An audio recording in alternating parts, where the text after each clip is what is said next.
Assalamualaikum warahmatullahi wabarakatuh. Berjumpa lagi bersama saya Mas Channel. Pada kesempatan hari ini saya melihat fenomena yang biasa tapi luar biasa bagi para pembudidaya ikan. Di sini adalah budidaya ikan nila, yaitu kolam berbusa ya. Kondisi kolam yang berbusa atau berbuih ini harus menjadi perhatian bagi kita pembudidaya ikan ya. Jadi munculnya kolam ini bisa menjadi tanda bahwa kolam itu tidak sehat atau airnya tidak sehat. Dan pembudidaya ikan ini sering mendapati kolam ikannya terdapat buih ya, ini ciri-cirinya jadi berbusa atau buih ya. Air kolam yang tidak sehat tentunya akan menyebabkan ikan itu rentan kematian ya. Jadi rentan kematian juga rentan terkena penyakit ya. Jika demikian pembudidaya ikan itu akan mengalami ya terus terang aja kerugian. Jadi target yang kita impikan, yang kita anggarkan jadi tidak sesuai dengan harapan kita ya. Di sini ada beberapa kemungkinan penyebab daripada kolam itu berbusa, yaitu mungkin yang pertama ada peningkatan kadar gas CO2 dan banyaknya plankton yang mati ya. Selain air yang berbusa, kondisi ini biasanya juga menyebabkan air kolam menjadi keruh juga pekat ya, biasanya begitu. Dan kemungkinan yang kedua yaitu munculnya busa pada kolam ini karena kadar organik yang terlalu dalam air ini yang berasal dari kotoran ikan ini tidak bisa terurai, yang mana itu sisa daripada pakan yang tidak termakan. Dan kemungkinan yang ketiga yaitu fenomena ledakan alga atau biasa disebut dengan algae blooming ya. Kondisi ini terjadi karena proses pemupukan yang berlebihan atau dosis penggunaan katalis plankton ya. Hal ini menyebabkan populasi alga tidak bisa terkontrol, menyebabkan air ya seperti ini warnanya hijau pekat ini. Selain kemungkinan di atas, juga bisa dikarenakan adanya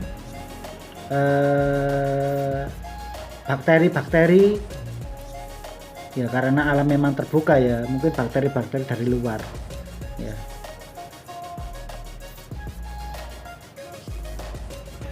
Dan kemungkinan juga kolam ini baru diberi penggaraman ya. Jadi penggaraman di sini itu untuk mengobati jamur dan akibatnya pada kolam ini bisa berbuih ya.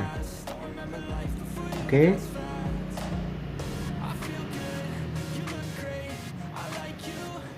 Penggaraman bisa dilakukan pembudidaya ikan untuk menstabilkan pH air setelah kolam itu terkena hujan. Jadi pas waktu hujan itu kalau setelah reda atau biasanya baru diberi garam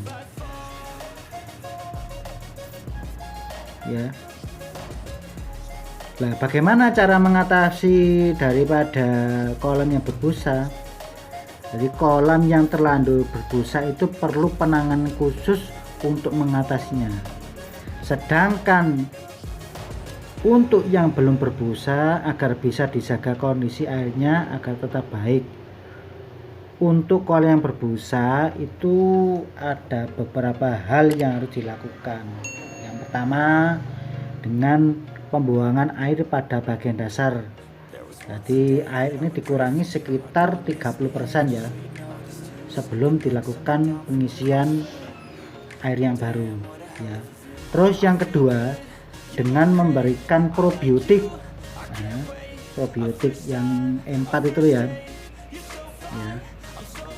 yang biasa di toko-toko perikanan itu diberikan sekitar 3 atau sampai 4 tutup aja. Tujuannya apa? Untuk bisa mengurai kotoran-kotoran atau amonia yang terdapat di dasar air kolam. Ya, itu kalau itu bisa terurai, dipastikan air bisa tetap sehat dan jernih. Terus yang selanjutnya untuk mengatasi kolam berbusa yaitu dengan melakukan sirkulasi atau pergerakan air kolam secara terus menerus, mungkin diputar atau diberi pompa air atau gimana, tadi air itu bisa sirkulasi dan juga bisa dipakai dengan sistem filterisasi, yaitu dengan memberikan filter-filter yang sesuai dengan kebutuhan untuk penjernihan air kolam ikan ya itu ya, sirkulasi seperti di akuarium itu loh ya. Oke, terus tip yang selanjutnya yaitu dengan menambahkan tanaman air. Jadi diberi tanaman air di permukaannya itu lah. Itu keuntungannya adalah untuk yang pertama mencegah agar air itu tidak mudah rusak atau berwarna hijau. Terus yang kedua bisa mensuplai daripada oksigen untuk ikan yang ada di dalamnya ya. Terus yang ketiga atau yang selanjutnya yaitu bisa menyerap kotoran atau amonia yang ada di kolam itu.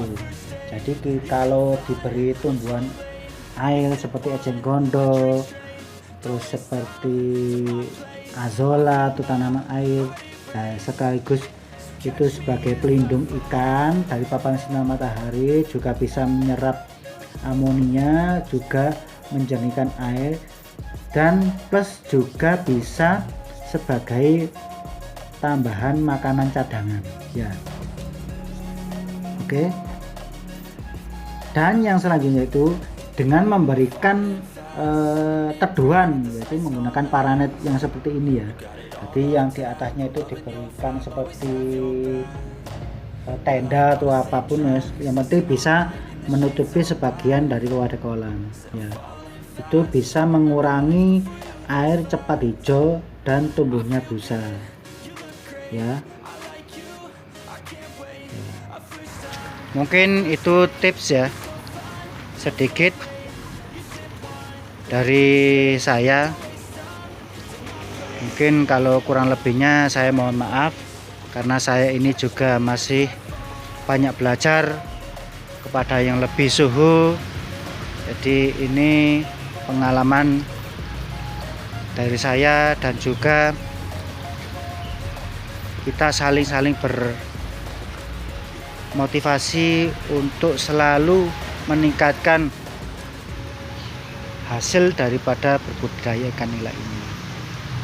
Jadi intinya saya juga belajar, saya masih perlu sekali berguru kepada para senior.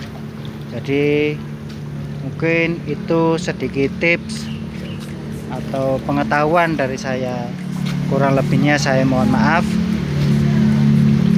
Mungkin saya akhiri video ini. Jangan lupa like, subscribe, dan share ke teman-teman agar video ini semakin lama semakin berkembang. Oke, saya akhiri. Wassalamualaikum warahmatullahi wabarakatuh. Salam sehat, semangat selalu berbudidaya ikan. Mantap.